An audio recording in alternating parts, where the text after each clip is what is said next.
এ বিষয়ে আরও জানাতে দুর্ঘটনাস্থল থেকে যুক্ত হচ্ছেন সহকর্মী আতিক মেজবা লগ্ন। আগুন পুরোপুরি নিয়ন্ত্রণে এসেছে কিনা, নতুন করে আর কারো মরদেহ উদ্ধার করা হয়েছে কিনা, কিংবা ভেতরে আর কেউ আছে কিনা বিস্তারিত জানাবেন।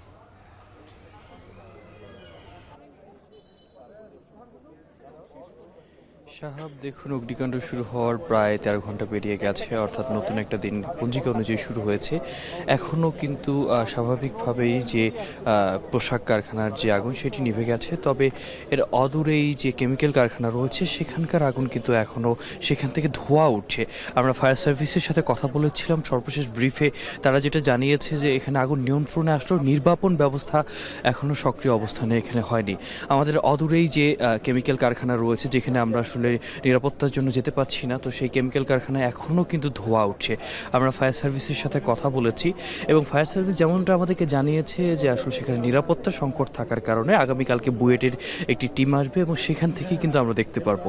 এবং যেমনটা দেখতে পাচ্ছেন, একটা থমথমে পরিস্থিতি, আকাশে যেমন একটা আতখাওয়া চাঁদ দেখা যাচ্ছে, ঠিক চাঁদের মতো করে কিন্তু এখানে যারা মানুষজন আছে তারাও কিন্তু নিঃসঙ্গভাবে চাঁদের মতো নিঃসঙ্গ হয়ে এখানে অপেক্ষা করছেন এবং তারাও তাদের স্বজন যারা হারিয়ে গেছে তাদেরকে খোঁজার একটা প্রয়াস, প্রচেষ্টা বা একটা অভিব্যক্তি আমরা দেখতে পাচ্ছি।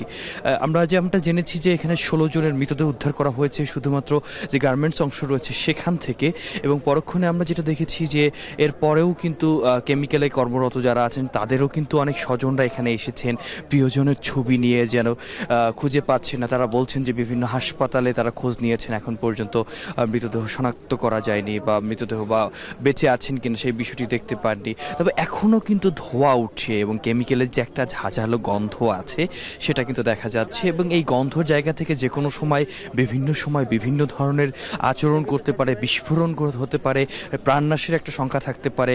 গাজীপুরে কিছুদিন আগে আমরা এমন একটা দৃশ্য দেখেছিলাম, ঠিক একই জায়গা থেকে আমরা দেখেছি যে আজকেও কিন্তু তারা কোনোভাবেই আসলে ভেতরে ঢুকে প্রবেশ করে আসলে কি হচ্ছে সেখানে সেটি দেখবার মতো কোনো অবকাশ ছিল না। এবং এই জায়গা থেকে আসলে ফায়ার সার্ভিসেস যারা দায়িত্বরত ছিলেন তারা জানিয়েছেন আগামীকালকে যারা বিশেষজ্ঞ রয়েছেন তারা জায়গাটিকে পর্যালোচনা করবেন, পর্যবেক্ষণ করবেন, এবং পর্যবেক্ষণ করার পরেই কিন্তু কালকে আসলে ভেতরের প্রযুক্তির মাধ্যমে, উন্নত প্রযুক্তির মাধ্যমে কিভাবে পুরো বিষয়টাকে কিভাবে আসলে নির্বাপন ব্যবস্থাকে সক্রিয় করা যায় সেই বিষয়টি কিন্তু তারা জানবেন। তবে যেহেতু আগামীকালকে তারা পর্যবেক্ষণ করবেন এবং পর্যবেক্ষণ করার মাধ্যমে তারা আসলে পরবর্তীতে কোন ধরনের পদক্ষেপে যাবেন সেই বিষয়গুলো আসলে জানাবেন এবং সেই ধরনের পদক্ষেপ নিয়ে এগোবেন। তো শাহাব, এই ছিল আমার এখান থেকে সর্বশেষ। শাহাব।